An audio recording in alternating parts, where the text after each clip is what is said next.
वालेकुम एवरीवन। तो हम बात कर रहे थे हाइपरटेंसिव रेटिनोपैथी की, और हाइपरटेंसिव रेटिनोपैथी में मैंने आपको बता दिया कि उसकी पैथोजेनेसिस क्या होती है, किस तरह से कॉटन वूल स्पॉट्स, हार्ड एक्जिडेट्स बनते हैं, हेमरेजेस बनते हैं, ठीक है।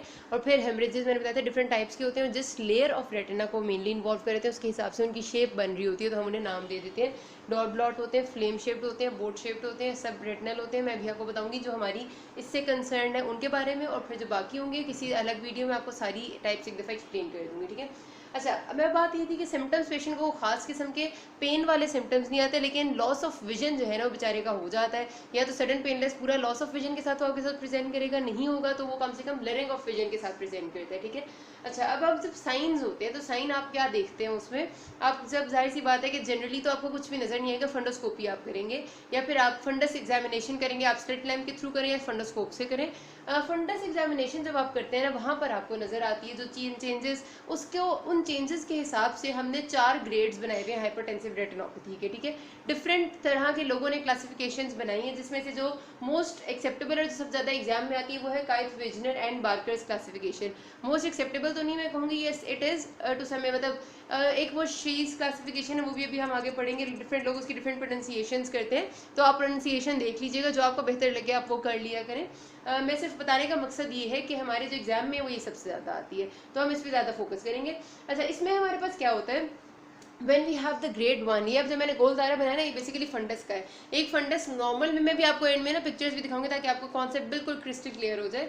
आपके फंडस में एक साइड पे आपको हमेशा नजर आती है आपकी ऑप्टिक डिस्क, जिसमें से यानी कि वो एरिया होता है आपके ब्लाइंड स्पॉट का, जहाँ पर आपकी ऑप्टिक नर्व जो है वो निकल के जा रही होती है, ठीक है। और ऑप्टिक डिस्क के ही जाहिर सी बात है सेंटर में ऑप्टिक कप होता है, ऐसे ही है ना। और यहीं पर आपकी जो आर्टरीज और वेन्स हैं वो, क्योंकि रेटिनल आर्टरी रेटिनल वेन्स की ब्रांचेस भी आपको यूं करके फैलती हुई पूरे एरिया में नजर आ रही होती हैं।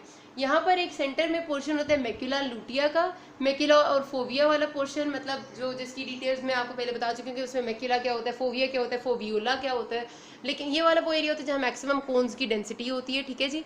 अच्छा, अब ये तो हो गया नॉर्मल, और नॉर्मल डिस्क जो है वो ऑरेंज रेडिश रेड से कलर की होती है और बहुत येलो नहीं होती। ऑप्टिक डिस्क वाला एरिया जो है वो थोड़ा सा येलोइश या फिर ऑरेंज और पिंकिश होता है, येलो तो नहीं होता, बहरहाल इस किस्म की इसकी अपीयरेंस होती है।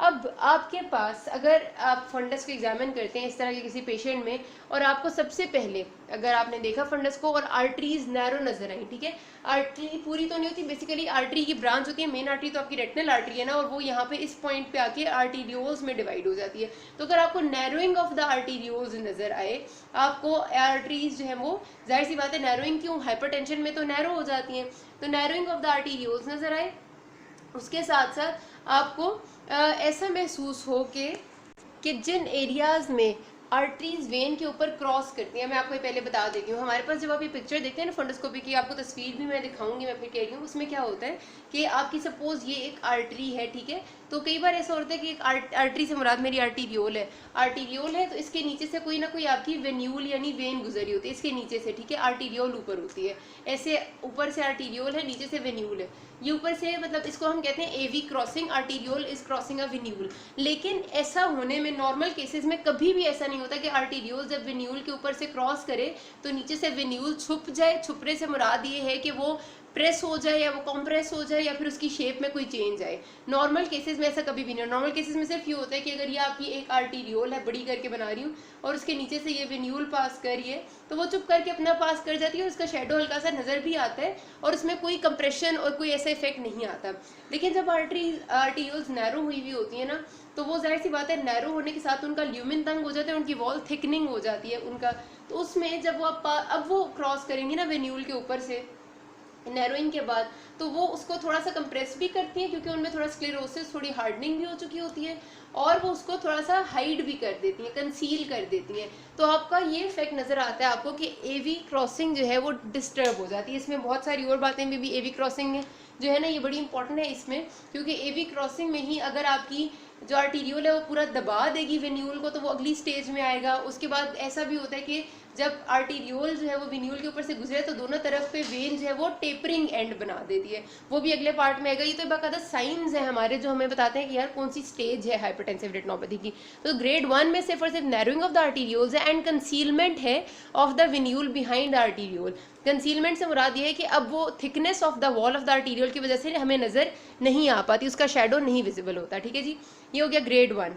अब ग्रेड 2 जब आता है तो ये कुछ तो होगा ही होगा कि नैरोइंग ऑफ द आर्टीरियोल भी होगी और ये भी हो जाएगा, लेकिन उसके साथ साथ जो एडिशनल चेंज है वो ये कि नैरोइंग बहुत ज़्यादा हो जाती है, और उसके साथ कि जब आर्टरीरियोल हमारी वेन्यूल के ऊपर से क्रॉस करिए, सिंपल मैं कहूँ कि आर्टरी वेन को क्रॉस करिए तो वो उसे दबा रही है। मतलब जैसे सपोज मेरे पास ये is the venule and this is the arteriole, तो ये जब इसके ऊपर से क्रॉस करे तो पहले क्रॉस करती थी तो कोई फ़र्क नहीं पड़ता था, दोनों गोल गोल रहती थी। अब जब गुजरेगी तो नीचे वाली वेन्यूल कंप्रेस हो रही है, इंडेंट हो रही है, निक हो रही है, तो इसको हम कहते हैं आर्टीरियोवीनस निकिंग। तो ग्रेड 2 जो है ना उसका करेक्टरिस्टिक साइन होता है कि आर्टीरियोवीनस निकिंग हुई हुई होती है, आर्टरी वेन के ऊपर से गुजरते हुए उसे दबाती है, और इसको हम कहते हैं सेलस साइन। ठीक है, ये आपके एमसीक्यूज में आ जाते होते हैं, नाम इसलिए इनको याद रखना है। What is Selous sign? Selous sign occurs in hypertensive retinopathy, जिसमें होता क्या है कि whenever arterial crosses over a venule, it produces a dent, मतलब एक चीज के ऊपर से गुजरी और उसके अंदर डेंट पैदा कर रही है बिकॉज उसकी वॉल की थिकनिंग हुई थी, उसको हम कहते हैं सेलस साइन। सेलस साइन के बाद हमारे पास ग्रेड 3 है, उसमें जो करेक्टरिस्टिक आपको चेंज नज़र आती है बहुत इंपॉर्टेंट वो है हमारे, फिर से हम उनको, एक तो ये ऊपर वाले चेंजेस नज़र आएंगे। उसके बाद अब इस ग्रेड में आपकी इतना ज़्यादा हिपोक्सिया की वजह से डैमेज हो चुका होता है कि कॉटन वूल स्पॉट्स भी बन चुके होते हैं। कॉटन वूल स्पॉट्स मैंने बताया था कि जब एक्सोप्लाज्म डैमेज हो जाता है ऑप्टिक नर्व का तो उसका जो मटीरियल होता है वो ऐसे ना कॉटन की तरह के आपको वाइटिश से कलर के ना यूं स्पॉट्स नज़र आते हैं बने हुए ऑन द फंडस, उन्हें हम कॉटन वूल स्पॉट्स कहते हैं। और उनको डिफ्रेंशिएट करने का तरीका ये होता है कि उनका कोई डिफाइंड मार्जिन नहीं होता। अभी तो ये मैं ड्रॉ कर रही थी तो मैंने बना दी, वरना वो डिफाइंड मार्जिन नहीं होता, उनके पास ऐसे वाइट वाइट कलर के पैचेस होते हैं, ये होते हैं कॉटन वूल स्पॉट्स। उसके बाद आपको इस स्टेज में नजर आएंगे जो येलो कलर के लिपिड लेडन ऐसे करके मार्जिनल सी चीज़ें, वो होते हैं हार्ड एक्सुडेट्स। तो हार्ड एक्सुडेट्स किससे बनते हैं? आपकी जो आर्टरी है उसकी वॉल का जो मटेरियल होता है वो येलो कलर की होती है और उनका शार्प मार्जिन होता है। ठीक है, वो भी आपको यहाँ पर बने हुए नजर आएंगे, ये भी ग्रेड 3 में नजर आएंगे। उसके अलावा आपको हेमरेजेस नजर आएंगे, flame shaped haemorrhages. Flame shaped haemorrhages जो है ना वो रेड कलर के होते हैं और इस तरह कोई मतलब आपको जैसे आग का शोला होता है ना उस तरह से अपेयर हो रहे होते हैं। और बेसिकली फ्लेम शेप्ड हेमरेजेस की जो करेक्टरिस्टिक बात है वो याद रखनी है, आपसे पूछा जाता है कि they are the haemorrhages occurring in the nerve fibre layer, यानी जो आपकी रेटिना की वो लेयर होती है जो आखिरी लेयर है जो इसमें आपकी गैंग्लियन सेल्स के नर्व फाइबर्स निकल के आ रहे होते हैं। मतलब आपकी ये गैंग्लियन सेल लेयर थी ना एक हमारी, आई गेस 8th या 9th लेयर थी, और उसके बाद हमारे पास इनके सारे एक्सॉन्स निकलते हैं, उसको हम कहते हैं नर्व फाइबर लेयर। तो उस लेयर में अगर आपका ब्लड कलेक्ट होता है, हेमरेज बनता है, तो वो फ्लेम शेप्ड हेमरेज होता है। तो cotton wool spots, hard exudates, flame shaped haemorrhages, ये ग्रेड 3 में हो गए। उसके बाद ये जो आर्टीरियोवीनस क्रॉसिंग है ना, इसमें दो और कैरेक्टरिस्टिक साइंस होते हैं। एक तो ये होता है कि आपकी टेपरिंग हुई भी होती है दोनों तरफ वेन की, मतलब पहले तो जो बन रहा था ना डेंट, वो सिर्फ इतना था कि जिस जगह से आर्टरी गुजरती थी सिर्फ उस जगह पे वेन में डेंट बनता था। इस स्टेज पे आके ये होता है कि जो डेंट है वो इतना सिवियर होता है, आर्टरी इतना ज़्यादा वेन को कंप्रेस कर रही होती है कि जो दोनों साइड्स हैं वो भी टेपर कर जाती हैं, यानी दोनों एंड्स हैं, जो ये वाला एंड है और ये वाला जो एंड है ये भी टेपर ऑफ कर जाते हैं, वो भी बिल्कुल बेड से जाते हैं।